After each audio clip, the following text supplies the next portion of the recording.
السلام علیکم ورحمۃ اللہ تعالی وبرکاتہ۔ نحمده ونصلي ونسلم على رسوله الكريم اما بعد فاعوذ باللہ من الشیطان الرجیم بسم اللہ الرحمن الرحیم ان اللہ وملائکته یصلون علی النبی یا ایہا الذین آمنوا صلوا علیہ وسلموا تسلیما اللہم صل علی سیدنا ومولانا محمد معدن الجود والکرم وآلہ الکرام وابنہ الکریم وبارک وسلم صلاۃ وسلاما علیک یا رسول اللہ صلی اللہ تعالی علیہ وسلم۔ نماز کے مکروہات کا بیان جاری ہے، تو سب سے پہلے مکروہات تحریمیہ کو بیان کر رہے ہیں، یعنی وہ چیزیں جو نماز میں مکروہ تحریمی ہیں۔ ان میں سے 22 چیزوں کو بیان کیا گیا تھا، تو 23ویں نمبر پر ہے الٹا قرآن مجید پڑھنا۔ قرآن مجید الٹا پڑھنا، جیسے اس کے بارے میں پہلے بھی کچھ مسائل آئے تھے۔ مثال کے طور پر پہلے قل هو اللہ احد کی صورت پڑھ لی پہلی رکعت کے اندر، اب دوسری رکعت کے اندر اذا جاء پڑھے کوئی یا انا اعطینا پڑھے تو یہ قرآن شریف الٹا ہو جائے گا، اس کی اجازت نہیں۔ جو ترتیب ہے، جو قرآن شریف جس طریقے سے سورتوں کی ترتیب کے ساتھ لکھا ہوا ہے ہمارے سامنے مصحف کی شکل میں، اسی ترتیب کے ساتھ قرآن شریف کو پڑھنا واجب ہے کہ پہلے سورہ بقرہ آتی ہے تو پھر سورہ آل عمران آتی ہے، پھر اسی طرح پورے قرآن شریف میں جو سورتوں کی ترتیب ہے، جو آیتوں کی ترتیب، ایسا نہیں کہ صرف سورتیں آگے پیچھے کرنے سے یہ واجب کا ترک ہوگا، بلکہ آیتیں بھی آگے پیچھے نہیں کر سکتے۔ کوئی ایک آیت جو بعد میں ہے اس کو پہلے نہیں پڑھ سکتے، جو پہلے اس کو بعد میں نہیں پڑھ سکتے، اس میں ترتیب ضروری ہے، جو پہلے اس کو پہلے پڑھا جائے اور جو بعد میں ہے اس کو بعد میں پڑھا جائے۔ الٹا قرآن مجید پڑھیں گے تو یہ مکروہ تحریمی ہے، اور جان بوجھ کر اگر کوئی اس طریقے سے قرآن شریف الٹا پڑھتا ہے نماز کے اندر تو گنہگار ہوگا۔ لیکن یہ ایک ایسا مکروہ تحریمی ہے کہ اگر جان بوجھ کر بھی کرے تو نماز کا اعادہ نہیں، نماز کا اعادہ واجب نہیں ہے۔ جان بوجھ کر کرنے سے گنہگار ہوگا، اگر غلطی سے ہو گیا تو گناہ بھی نہیں ہے۔ غلطی سے ہو گیا، مان لو کہ بعد کی صورت پڑھنی تھی لیکن زبان پر وہی صورت آ گئی اور وہ پڑھ دی، تو ایسی صورت میں گناہ نہیں ہے۔ جان بوجھ کر پڑھے گا تو گنہگار ہوگا، لیکن پھر بھی اس میں نماز واجب الاعادہ نہیں ہوتی، کیونکہ میں نے پہلے عرض کیا تھا کہ واجب الاعادہ نماز اس وقت ہوتی ہے جب نماز کے واجبات اصلیہ میں سے کوئی واجب چھوٹ جائے۔ یہ نماز کے واجبات اصلیہ میں سے نہیں، یہ ضمنی واجبات میں سے، ضمنی واجب نہیں، یہ قراءت کے واجبات میں سے ہے کہ قراءت میں یہ ایک واجب ہے کہ الٹا قرآن نہ پڑھا جائے۔ نمبر 24، کسی واجب کو ترک کرنا مکروہ تحریمی ہے۔ کسی بھی نماز کے کسی بھی واجب کو ترک کرنا مکروہ تحریمی ہے۔ مثلا رکوع و سجود میں پیٹھ سیدھی نہ کرنا، یوں ہی قومہ اور جلسہ میں سیدھے ہونے سے پہلے سجدے کو چلا جانا، یہ بھی مکروہ تحریمی، کیونکہ واجب یہ ہے کہ پیٹھ سیدھی کرے رکوع کے اندر، اور قومہ اور جلسہ کے درمیان کم سے کم سیدھی پیٹھ کر کے بیٹھے۔ جیسے جلسے میں سیدھا ہونا ہوتا ہے، اور قومے میں یعنی رکوع سے کھڑا ہونے کے بعد سجدے میں جانے سے پہلے جو کھڑے ہوتے ہیں اس کو قومہ کہتے ہیں، اس میں بھی سیدھا کھڑا ہونا ضروری۔ اب بہت سے لوگ کیا کرتے ہیں کہ تھوڑا ہی اٹھتے ہیں ایسے اور سجدے میں چلے جاتے ہیں، تو یہ نہیں ہونا چاہیے، یہ مکروہ تحریمی۔ اسی طرح سجدے میں ایک سجدے سے تھوڑا یوں سر اٹھایا اور پھر واپس دوسرے سجدے میں چلے جاتے ہیں، یہ غلط کرتے ہیں، ایسا نہیں کرنا چاہیے۔ نمبر 25، قیام کے علاوہ اور کسی موقع پر قرآن مجید پڑھنا مکروہ تحریمی۔ قرآن مجید صرف کہاں پڑھا جا سکتا ہے؟ قیام کی حالت میں، جب کھڑے ہوں وہیں پر قرآن شریف پڑھا جاتا ہے۔ اس کے علاوہ کہیں بھی دوسری جگہ نماز میں نہ رکوع میں پڑھ سکتے ہیں، نہ سجدے میں پڑھ سکتے ہیں، نہ قعدے میں پڑھ سکتے ہیں۔ وہاں جو اذکار پڑھنے کے وہ پڑھے جائیں گے، تسبیح پڑھی جائے گی اور قعدے میں تحیات وغیرہ پڑھا جائے گا، لیکن قرآن شریف نہیں پڑھ سکتے۔ مطلب یہ ہے کہ اگر کسی نے قیام کے علاوہ کہیں اور کسی دوسرے رکن کے اندر یہ قراءت شروع کر دی ہے اور ایک رکن کے برابر قراءت کر لی ہے، یعنی 3 مرتبہ سبحان اللہ کہنے کی مقدار کوئی آیت پڑھ دی ہے دوسرے رکن کے اندر، مان لیجیے رکوع کے اندر پڑھ دی یا سجدے میں پڑھ دی ہے یا قعدے کی حالت میں، تو ایسی صورت میں سجدہ سہو واجب ہوگا۔ نمبر 26 پر ہے رکوع میں قراءت ختم کرنا۔ رکوع میں قراءت ختم کرنے کا مطلب کیا ہے کہ قراءت جو کی جاتی ہے وہ قیام کی حالت میں کی جاتی ہے۔ اب آخری آیت تھی، ابھی وہ آیت مکمل نہیں ہونی پائی تھی کہ وہ رکوع میں چلا گیا، اب وہ جو آیت ادھوری رہ گئی تھی اس کو رکوع میں مکمل کرا، جیسے مثال کے طور پر الیس اللہ باحکم الحاکمین و 3 کے آخر میں، سورہ 3 کے آخر میں، تو الیس اللہ تو کھڑے کھڑے بولا الیس اللہ، پھر رکوع میں چلا گیا اور بول رہا ہے باحکم الحاکمین، تو یہ مکروہ تحریمی ہے، ایسا نہیں کر سکتے،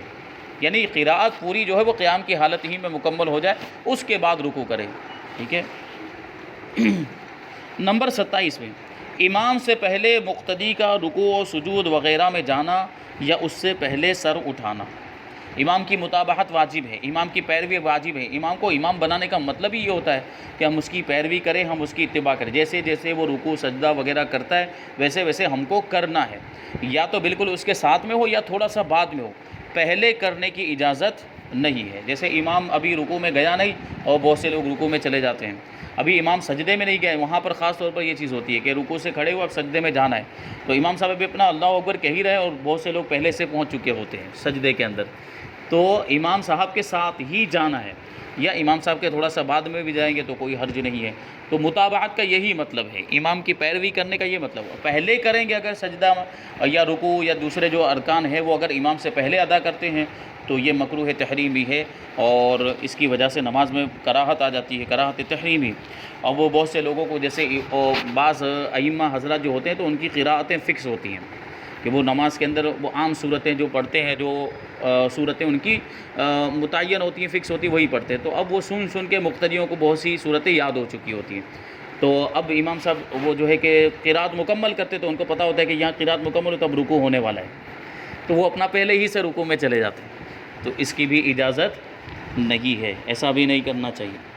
نمبر 28 میں صرف پائجامہ یا تہبند پہن کر نماز پڑھی اور کرتا یا چادر موجود ہے تو نماز مکروہ تحریمی، اور جو دوسرا کپڑا نہیں ہے تو معافی ہے۔ کیا مطلب ہوا کہ صرف پائجامہ پہنا ہوا، نیچے والا کپڑا پہنا ہے، یا صرف تہبند یعنی لنگی پہنی ہوئی ہے اور اوپر کچھ بھی نہیں پہنا ہوا ہے، اوپر کا بدن کھلا ہوا ہے، تو ایسی صورت میں نماز مکروہ تحریمی ہوتی ہے۔ لیکن اگر کوئی مجبوری ہے، مان لو کہ اس کے پاس خالی پائجامہ ہی ہے یا خالی تہبند ہی ہے، اوپر پہننے کے لیے کوئی کپڑا ہی نہیں ہے، تو ایسی صورت میں تو مجبوری ہے، معاف ہے۔ لیکن اگر اوپر پہننے کا کپڑا موجود ہے، اس کے باوجود نہیں پہنتا اور اس طریقے سے نماز پڑھتا ہے تو نماز مکروہ تحریمی ہوگی۔ نمبر 29 امام کو کسی آنے والے کی خاطر نماز کو طول دینا مکروہ تحریمی ہے، یعنی کوئی شخص آ رہا ہے، ابھی نماز شروع ہو چکی ہے، اب کوئی شخص آ رہا ہے تو اس کے انتظار میں امام نماز کو لمبی کر دے، تو یہ بھی مکروہ تحریمی ہے۔ یہ اور لیکن کیا ہے، اگر اس کو پہچانتا ہو، یعنی جو آنے والا ہے اس کو پہچانتا ہو، جیسے کسی طریقے سے اس کو معلوم ہو گیا کہ آنے والا کون ہے، مثال کے طور پر جب وہ نماز پڑھانے کے لیے جا رہا تھا امام، تو اس نے دیکھ لیا اس کے دوست کو وہ وضو کر رہا ہے، تو اب اس نے نماز تو شروع کر دی لیکن اب سوچ رہا ہے کہ ابھی وہ وضو کر رہا ہوگا، لاؤ تھوڑی نماز کو لمبی کر دوں تاکہ وہ آ جائے، اپنے دوست کی خاطر، یعنی کسی جاننے پہچاننے والے کی خاطر نماز کو لمبا کرنا جائز نہیں ہے، نماز کو طول دینا جائز نہیں ہے۔ لیکن غیر معروف لوگ ہیں جن کو ہم نہیں جان رہے ہیں، پہچان نہیں رہے ہیں نماز میں، یعنی نماز میں پتہ نہیں چل رہا ہے کہ کون ہے، ورنہ ویسے پہچانتے ہو یہ ممکن ہے، لیکن نماز میں جیسے ابھی امام کھڑا ہے تو اس کو پتہ نہیں چلے گا کہ پیچھے کون کون لوگ آئے، لیکن کبھی کبھی احساس ہوتا ہے کہ کچھ لوگ شامل ہوئے بعد میں، تو اگر ایسا احساس ہوا تو اگر جانتا پہچانتا ہے اور اس کی خاطر جو ہے نماز کو لمبا کیا ہے تو مکروہ تحریمی ہے، اگر نماز پر اس کی اعانت کے لیے بقدر 1-2 تسبیح کے طول دے دیا تو کراہت نہیں، یعنی نماز پر اس کی مدد کے لیے کہ اس کو نماز مل جائے، اس کو رکعت مل جائے، جس سے رکوع میں چلے جاتے ہیں بعض اوقات کچھ لوگ آتے ہیں اور ہم کو ایسا محسوس ہوتا ہے کہ یہ لوگ آئے، اب اگر یہ کھڑے ہو کر تکبیر کہنے جائیں گے اور رکوع میں شامل ہو جائیں گے وہاں تک تو رکوع سے کھڑے ہونے کا وقت آ جائے گا، تو ایسی صورت میں ان کا خیال کرتے ہوئے 2-1 تسبیح کو بڑھا دیا جائے تاکہ وہ اچھی طریقے سے ان کو رکوع مل جائے اور وہ رکعت مل جائے، تو یہ کیا جا سکتا ہے، لیکن کسی خاص آدمی کی خاطر نماز کو لمبی کرنا یہ جائز نہیں ہے۔ نمبر 30 زمین مغصوب میں نماز پڑھنا، غصب کی ہوئی زمین میں، غصب کی ہوئی زمین مطلب کسی کی زمین چھین لی ہے، ناجائز طریقے سے ناحق کسی کی زمین پر قبضہ کر لیا ہے، اب اس زمین میں نماز پڑھیں گے تو نماز کیا ہوگی؟ مکروہ تحریمی۔ کسی کی زمین چھین لی ہے، کسی کی زمین پر یوں سمجھے کہ ناجائز قبضہ کر لیا ہے، اب اس پر نماز پڑھ رہے ہیں تو ظاہر سی بات ہے وہ حرام طریقے سے حاصل کی ہوئی زمین ہے، حرام طریقے سے اس کو لیا گیا ہے، چھینا گیا ہے، اب اس پر عبادت کر کے ہم یہ سوچیں کہ ہمیں ثواب ملے گا تو کیسے مل سکتا ہے؟ تو وہ مکروہ تحریمی اسی وجہ سے فرمایا۔ نمبر 31 قبر کا سامنے ہونا، اگر نمازی اور قبر کے درمیان کوئی چیز حائل نہ ہو تو مکروہ تحریمی ہے۔ قبر سامنے ہے، بالکل سامنے، اور اس میں درمیان میں کوئی آڑ اور کوئی پردہ، کوئی رکاوٹ اور کوئی سترہ وغیرہ کچھ بھی نہیں ہے، اور وہاں نماز پڑھتے ہیں تو ایسی صورت میں نماز مکروہ تحریمی ہوگی۔ اور اسی سے پتہ چل گیا کہ اگر سامنے کوئی چیز رکھ دیتے ہیں، کوئی چیز آڑ ہو جاتی ہے، تو پھر نماز مکروہ تحریمی نہیں، پھر نماز پڑھ سکتے ہیں۔ جیسے سامنے قبر ہے لیکن بیچ میں کوئی آڑ ہے، بیچ میں کوئی، جیسے مثال کے طور پر کوئی پاٹیا وغیرہ رکھ دیا ہے یا کوئی دوسری چیز ہے جس کو رکھ دیا جس کی وجہ سے آڑ ہو گئی ہے، تو ایسی صورت میں نماز پڑھ سکتے ہیں۔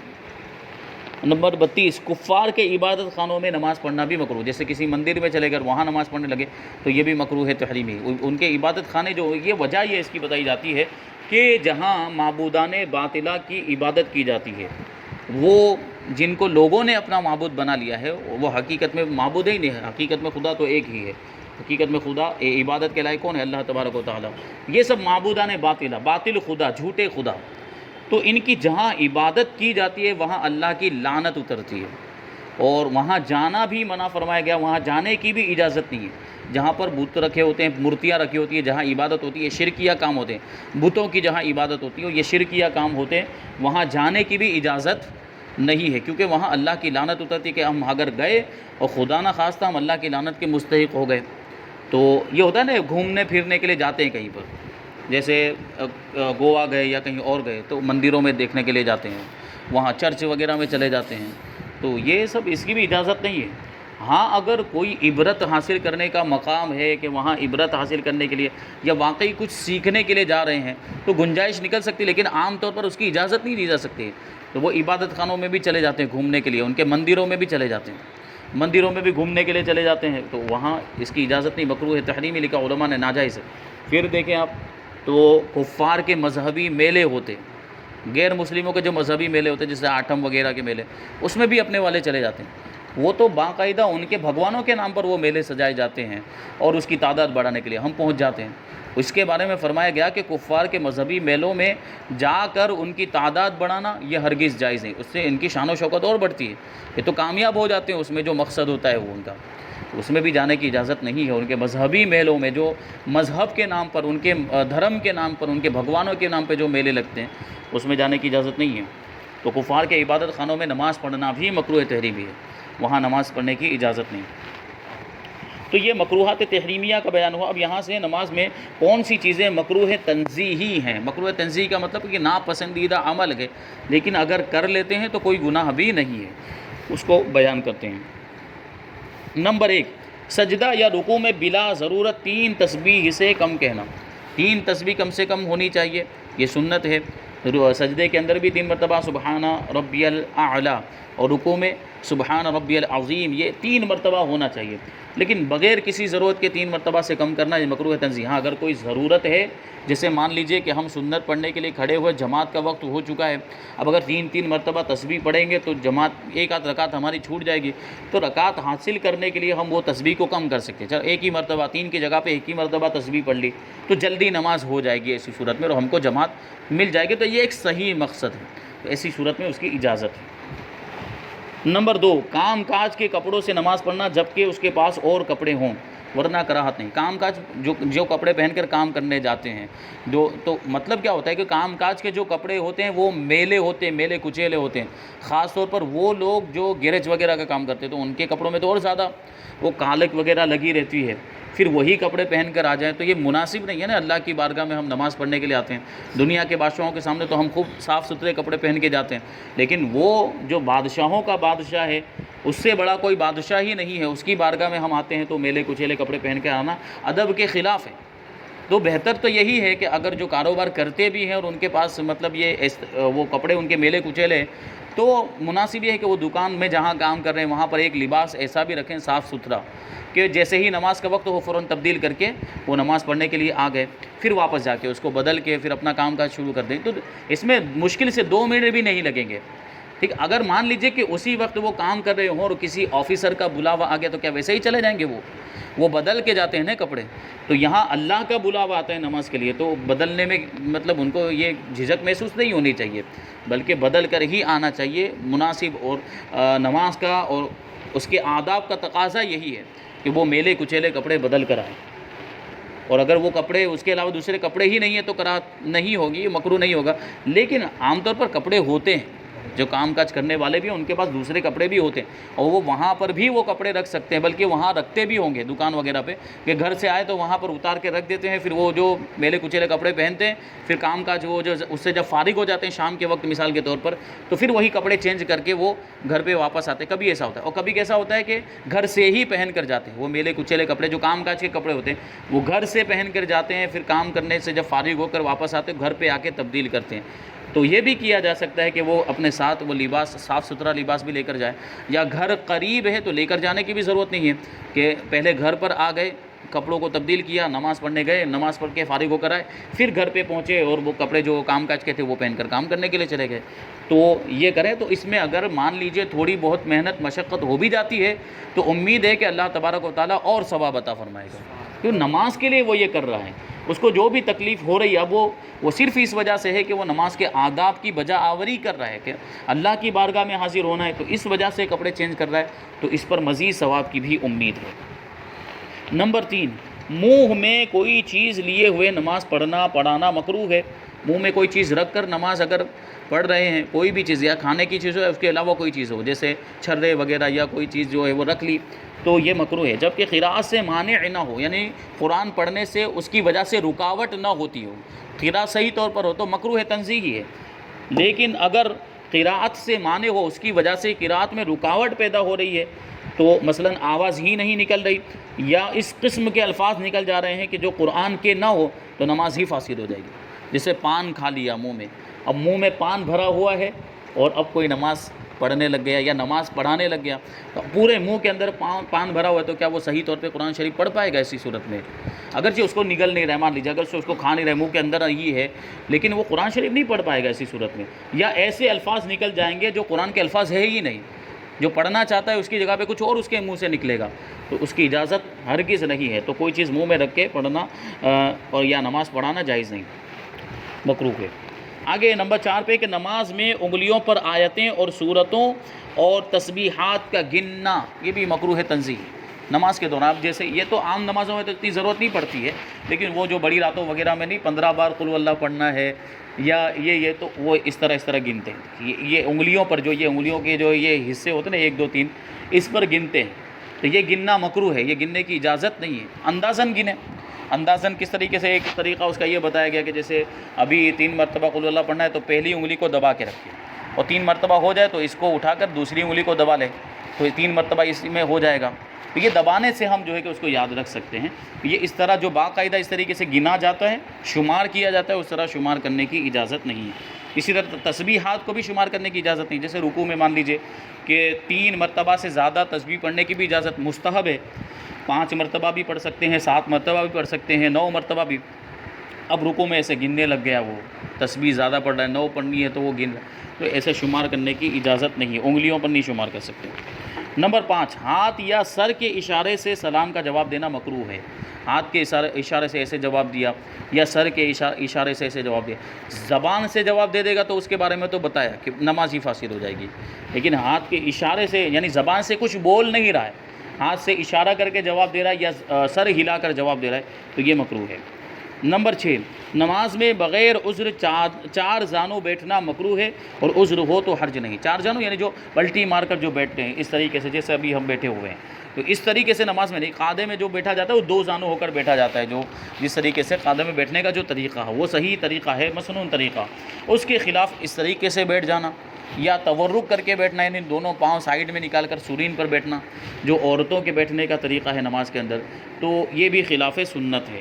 لیکن اگر کوئی مجبوری ہو تو پھر اجازت، جیسے پاؤں کے اندر درد ہے کہ اس طرح بیٹھ نہیں پاتا ہے، گھٹنوں میں درد ہے یا کوئی دوسری تکلیف، زخم وغیرہ ہو گیا ہے کہ ویسے نہیں بیٹھ پاتا ہے، تو پھر اجازت ہوگی۔ نمبر 7، دامن یا آستین سے اپنے کو ہوا پہنچانا بھی مکروہ۔ نماز پڑھے، گرمی کا موسم ہے، اور گرمی کے موسم میں اب اس نے سوچا کہ آستین سے لاؤ تھوڑی ہوا کر لوں ایسے، یا دامن سے ایسے ہوا کر رہا ہے، یا مان لیجئے وہاں پنکھا رکھا ہو، پنکھا لے کر جو ہے ہوا کر رہا ہے، تو وہ تو عمل کثیر اگر ہو جاتا ہے تو نماز ہی فاسد ہو جائے گی۔ عمل قلیل کے ذریعے بھی اگر ایسا کر رہا ہے تو یہ مکروہ ہے، کیونکہ نماز میں یہ سب کرنا، کیونکہ ظاہر سی بات ہے نماز میں خشوع و خضوع باقی رہنا چاہیے۔ خشوع و خضوع باقی رہنا چاہیے. اب وہ اس کو اپنا ہی خیال ہے، اس کو اپنی گرمی کا ہی خیال ہے، ہوا لے رہا ہے، اپنے آپ کو ہوا پہنچا رہا ہے، تو اس طرح جو ہے کہ اس کا دھیان توجہ بٹے گی، اس وجہ سے اس کی اجازت نہیں ہے. نمبر 6 نماز میں بغیر عذر، یہ ہو گیا. نمبر 8 اسبال یعنی کپڑا حد معتاد سے دراز رکھنا. دامنوں اور پائچوں میں اسبال یہ ہے کہ ٹخنوں سے نیچے ہوں، اور آستینوں میں انگلیوں سے نیچے، اور امامے میں یہ ہے کہ بیٹھنے میں دبے. اسبال کپڑے کے اندر اسبال نہیں ہونا چاہیے. یعنی یہ جو کپڑا ہے، اگر ہم نے پائجامہ نیچے کا جو کپڑا ہوتا ہے پائجامہ پہنا ہے یا لنگی پہنی یا پینٹ یا کچھ بھی پہنا ہوا ہے، تو وہ ٹخنے سے نیچے نہیں، یعنی پاؤں کے اندر جو ابھری ہوئی ہڈی ہوتی ہے سائیڈ میں، اس کو ٹخنا کہا جاتا ہے، اس سے نیچے یہ کپڑا نہیں ہونا چاہیے. یہ مکروہ تنزیہ، عام حالات میں مکروہ تنزیہ ہی ہے، لیکن تکبر کی نیت سے اگر وہ نیچے کرتا ہے تو مکروہ تحریمی ہوگا. لیکن عام طور پر کسی کی تکبر کی نیت نہیں ہوتی، تکبر کی نیت سے وہ ٹخنے کے نیچے کپڑے نہیں پہنتا ہے، تو عام حالات میں مکروہ تنزیہ ہی ہے ٹخنے سے نیچے یہ جو ہے کہ پائجامہ وغیرہ کرنا. اور یہاں اسبال، ہاتھ میں اسبال یہ ہے آستین کے اندر، کہ آستین اتنی لمبی ہے کہ انگلیاں پوری چھپ گئی ہیں، تو وہ بھی مکروہ تنزیہ ہے. لیکن عام طور پر ایسا ہوتا نہیں ہے، آستین جو ہے کہ اوپر ہی رہتی ہے. اور امامے میں فرماتے ہیں کہ اسبال یعنی کپڑے کو لٹکانا یہ ہے کہ امامے کا وہ جو شملہ ہوتا ہے پیچھے سے جو چھوڑتے ہیں، وہ شملہ اتنا لمبا چھوڑا ہوا ہے کہ بیٹھنے میں اب وہ دب رہا ہے، تو پھر یہ بھی مکروہ ہے. اس کو مکروہ فرمائے، اس طرح نہیں ہونا چاہیے. اس کے باندھنے کے آداب بھی یہ ہیں، امامہ شریف باندھنے کا طریقہ ہی صحیح یہ ہے سنت کے مطابق کہ اس طرح باندھا جائے کہ وہ جو پیچھے شملہ ہے وہ بیٹھنے میں نیچے نہ دبے، یہ اس کا صحیح طریقہ. تو یہ بھی ہے، تو اس کو ذہن میں رکھنا ہے. اب کیا ہوتا ہے کہ میں نے جیسے ابھی کہا کہ تکبر کی نیت نہیں ہے، تو یہ ٹخنے کے نیچے پائجامہ وغیرہ کرنا مکروہ تنزیہی، مکروہ تحریمی اور ناجائز اس وقت ہوگا جب تکبر کی نیت. اور اگر کوئی مجبوری کی وجہ سے ایسا ہوا ہے، یعنی پائجامہ ٹخنے کے نیچے ہو گیا ہے، تو پھر تو مکروہ تنزیہی بھی نہیں ہے. جیسے وہ واقعہ آپ نے سنا ہوگا کہ جب حضور صلی اللہ علیہ وسلم نے یہ ارشاد فرمایا کہ ٹخنے کے نیچے کپڑے کا جو بھی حصہ ہے وہ آگ میں ہے، تو حضرت ابوبکر صدیق رضی اللہ تعالیٰ عنہ آپ کا جو ہے پیٹ مبارک جو ہے کہ معمول سے زیادہ تھوڑا باہر نکلا ہوا تھا. تو حضرت ابوبکر صدیق رضی اللہ تعالیٰ نے حضور کی بارگاہ میں عرض کیا، یا رسول اللہ میرے پیٹ کی وجہ سے تہبند یہاں رکتا نہیں ہے، وہ نیچے اتر جاتا ہے اور وہ ٹخنے کے نیچے ہو جاتا ہے. تو حضور صلی اللہ علیہ وسلم نے ارشاد فرمایا کہ تم ان میں سے نہیں ہو، تو تمہاری مجبوری ہے. مجبوری کی وجہ سے اگر ایسا ہوا ہے تو کوئی حرج نہیں ہے. مجبوری ہے جی وہی چیز ہے، اگر مان لیجئے کہ وہی کسی کا عذر ہے کہ رکتا نہیں ہے پائجامہ، پیٹ باہر نکلا ہوا ہونے کی وجہ سے، تو ایسی صورت میں وہ مجبور ہے. اور تکبر کی نیت اگر ہے تو تکبر کی نیت کی وجہ سے وہ پھر مکروہ تحریمی ہوگا، اس کی اجازت نہیں ہے. اور ایسی کوئی نیت نہیں ہے، نہ ہی کوئی مجبوری ہے، عام حالت میں تو وہ مکروہ تنزیہی ہے. تو اب یہ کیا ہوتا ہے، جیسے ہمارے مخالفین وہابیہ یہ کیا کرتے ہیں، وہ کہ اس کو کہتے ہیں کہ اگر کسی کا پائجامہ یا کسی کی پینٹ ٹخنے کے نیچے ہے تو اس کو موڑ لیا جائے. اس کو کیا کہتے ہیں، موڑنے کا حکم دیتے ہیں. حالانکہ موڑنے کے بارے میں کف ثوب کے بارے میں ہے کہ کپڑا موڑنا بھی مکروہ تحریمی ہے، کپڑے کو موڑنے کی اجازت نہیں ہے. تو یہ تو آسمان سے گرا اور کھجور میں اٹکا، یعنی مکروہ تنزیہی سے بچانے کے لیے ان کو مکروہ تحریمی کا مرتکب بنا دیتے ہیں. وہ مکروہ تنزیہی سے بچانے کے لیے مکروہ تحریمی کا مرتکب بنا دیتے ہیں. موڑنے کی اجازت نہیں، آستین کو بھی فولڈ کرنے کی اجازت نہیں ہے، پائچے کو بھی فولڈ کرنے کی اجازت نہیں ہے. تو وہ اگر ویسے کسی مجبوری کی وجہ سے ہے یا کوئی بھی مجبوری نہیں ہے ویسے ہی، اور تکبر کی کوئی نیت نہیں، عام طور پر ہوتی بھی نہیں ہے تکبر کی نیت، تو ایسی صورت میں اگر پائجامہ نیچے بھی ہے یا جو پینٹ وغیرہ اگر وہ ٹخنے کے نیچے بھی ہے تو نماز ہو جائے گی. اس میں کوئی وہ نہیں ہے، بس کراہت تنزیہی ہے. تو ایسی صورت کے اندر موڑنے کی اجازت نہیں ہوگی. تو آگے دیکھیں، اس کو بتا دیا. نمبر 9 انگڑائی لینا. نماز کے اندر وہ اس طریقے سے انگڑائی، وہ جو سونے کے بعد اٹھتے ہیں تو وہ انگڑائی لیتے ہیں، ہاتھوں کو سیدھا کرتے ہیں اس طرح، تو انگڑائی لے رہے ہیں تو یہ بھی مکروہ ہے. نمبر 10 بالقصد کھانسنا اور کھینکارنا مکروہ ہے. جان بوجھ کر کھانس رہے ہیں، کھانسی آ نہیں رہی ہے اور کھانسے جا رہے ہیں، اور کھینکار کی ضرورت نہیں ہے اور کھینکار لیے جا رہے ہیں. اور اگر طبیعت مجبور کر رہی ہے تو حرج نہیں. طبیعت میں ہے ایسا کہ وہ بار بار اس کی طرف ذہن جا رہا ہے، کھینکار ہے، گلا خراب ہو گیا تو بار بار وہ یا بلغم ہو گیا تو بار بار ادھر ذہن جا رہا ہے، تو ایسی صورت میں ایک آدھ مرتبہ کر لینے کی اجازت، تاکہ اس کی توجہ نہ بٹے، دھیان نہ بٹے. یہ 10 مکروہات تنزیہی کو بیان کا بھی اس کے بعد اور ایک لمبی فہرست ہے اور بہت سارے مکروہات تنزیہی ہے، اس کو انشاءاللہ تبارک و تعالیٰ آگے بیان کیا جائے گا. اللہ تبارک و تعالیٰ ہم سب کو عمل کی توفیق عطا فرمائے. وما علینا الا البلاغ. السلام علیکم.